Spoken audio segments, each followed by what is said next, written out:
What is good, you guys? Welcome back to the Puncher's Point. We finally have a date. Save the date. Beterbiev versus Bivol, undisputed light heavyweight championship. It will be taking place in Riyadh, Saudi Arabia, October 12th, and it was announced by Turki Alalshikh, His Excellency. We have been waiting for this fight, and I'm telling you, a part of me was thinking we weren't going to get it. I know it got postponed and everything like that. And I'm not saying Bivol or Beterbiev was ducking or anything like that.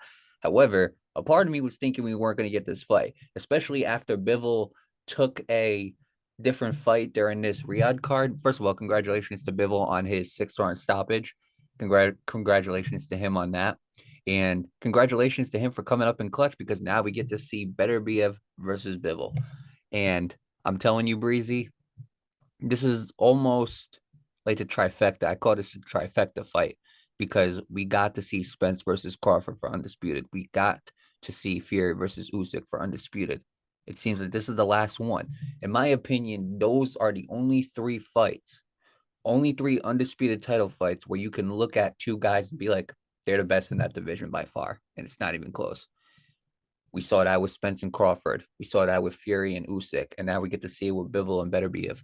Now, originally, this fight was supposed to happen sooner on June 1st. However, because Beterbiev suffered a ruptured meniscus, the fight got postponed. And honestly, rightfully so, because the last thing we need to see is Beterbiev have a ruptured meniscus fighting somebody like Bivol. Now, obviously, we're going to get to predictions when the fight comes near. However, I'm glad that this fight is going to be happening. And it's going to be happening a lot sooner than what I thought. I knew it was going to be October, but I didn't think it was going to be October 12th. And my birthday, it's around that time. So what I will say is this is going to be a nice little birthday present. You know what I'm saying? Between this fight, the undisputed video game, I mean, I can't be any happier, and this is the fight that I have been waiting for. Obviously, there's a lot of other fights in boxing that I have been waiting for, but this is the biggest fight that I have been waiting for. I wanted to see this. I've been wanting to see this for a very, very long time to put a stamp as to who was the best light heavyweight. A lot of people think that Bivol is the best light heavyweight and he's just going to box circles around Beterbiev. And a lot of people think that Beterbiev is just going to knock the daylights out of Bivol and just torture him throughout those rounds. However, we're not here to talk about that. We are here to give our reactions on the fight being announced. And shout out to Turki Alalshikh. Shout out to His Excellency because this man is bringing back boxing. He has revived it. These last 2 years, 23 and 24, have been insane for boxing. So I honestly want to give a big shout out to Turki Alalshikh for making the big fights happen. I read a comment. Somebody said, please get this guy into the Hall of Fame. As far as a matchmaker, within the last year, I can't think of a guy who's done it better. I mean, this guy is single-handedly bringing back boxing. He's bringing promoters together, and they're making big fights happen. Who would have thought we got to see Eddie Hearn versus Frank Warren? That was something that we never thought we would ever see in our lives. And now he's talking about potentially making a Team USA versus Team Mexico card. I mean, this guy's doing boxing justice. This guy is doing an amazing job right now. But obviously, we are here to talk about Beterbiev versus Bivol. So you know what, Breezy? Let me pass it on to you. Let me stop yapping. Your thoughts on this fight finally being announced for October 12th in Riyadh, Saudi Arabia.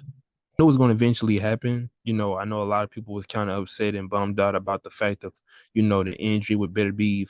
But I always say, what I'm saying, if it doesn't happen now, then it'll happen down the line. And usually when we had fights in the past, like of magnitude of this standard, it will usually get postponed to next year, middle next year. But the thing about now is when the fight is scheduled to happen this year and it doesn't happen, they still try to plan it this year. So you see the consistency going on. You see how quick they're able to try to fetch out these dates to try to get the fights happening as soon as they can. Because we know 2023, before 2024, nobody knew exactly we was going to have another year where we was getting fights like this. I think we can argue and say that 2023 back before was the best year for boxing as far as the new years, the new generation style of fighters in boxing. 2023 was the best year at that time of point. And the fact that 2024 is just trying to heat up, it only makes me wonder what's in stake for 2025. But this is about Beterbiev and Bivol. But I say this, and to piggyback off of what Mario said, I mean, y'all heard him in his birthday month. I'm not gonna throw out his birthday. I ain't that kind of dude. But I will say this too. October looks to be a special month. Of course, you got Undisputed dropping on the 11th. You got that fight. Then, of course, yours truly, my brother Mario's birthday. So October looks to be heating up, And to be honest with you, I'm not saying that there's another fight that's going to top that in October, but who's to say that they don't come out with another fight in October that may be big on that standard? But I'm just glad he was able to kind of jump back on that trail and get the fight put back to a more closer date. That way we didn't have to prolong and sit and wait till 2025 came. So props to Turki Alalshikh once again. Like I said before, I don't understand why the man gets so much hate and criticism that he does. I mean, literally, the man is giving y'all what he want. Now we talking about locations. I'm gonna say it again. I don't care if it happens in the hood. I don't care if it happens in a dollar store. I don't care if it happened at your mama house. As long as it happened, I'm cool with it. So props to Turki Alalshikh for getting that back on track. And let's just pray, cross our fingers, and hope that no injuries happen and that both fighters come in healthy and ready to go. And both these guys, they've been in the same room with each other. Obviously these guys have had confrontations, nothing heated. I feel like there's a mutual respect between both of them. There was the meetup that they had during that Jake Paul Tommy Fury event where all those celebrities were there and those two met up, and Beterbiev gave like a little nudge saying that Bivol was ducking him. And obviously, they had their first like face off with the belts and everything. That was before Beterbiev ruptured his meniscus.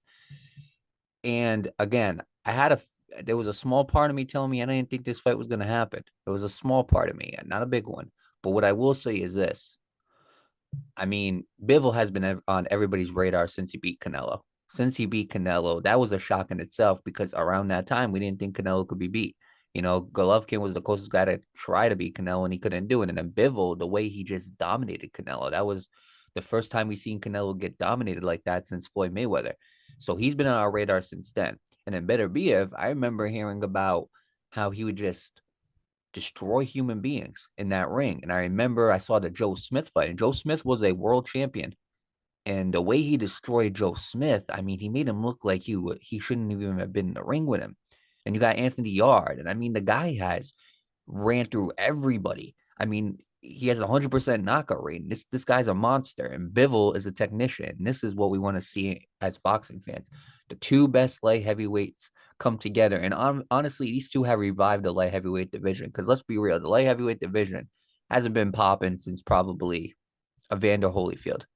If I got it, since Alexander, actually not even Alexander Usyk, not even Evander Holyfield, because they weren't even light heavyweights. Excuse me, I just had to correct myself on that. Hasn't been popping like this since probably Roy Jones Jr.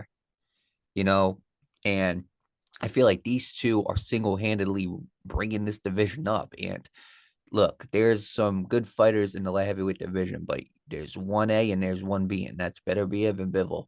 So I'm glad that this chapter is going to almost have a close on it when these two fight. Now, obviously, I expect there to be a rematch depending on who wins and everything like that. But what I will say is this is, again, the trifecta fight. This is the last big undisputed fight that we need to see happen. And I don't care what anybody says, this fight has to happen. And so, like you said, I am praying, I am crossing my fingers, I am hoping that this fight is going to happen October 12th. And I don't think either of these guys are ducking. I'm going to say that right now. I don't think a single one of them is ducking. But what I will say is this.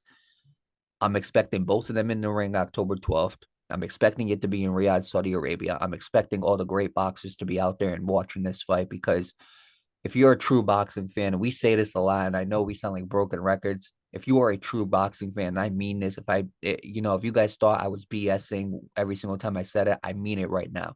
If you are a true boxing fan, you are watching this fight.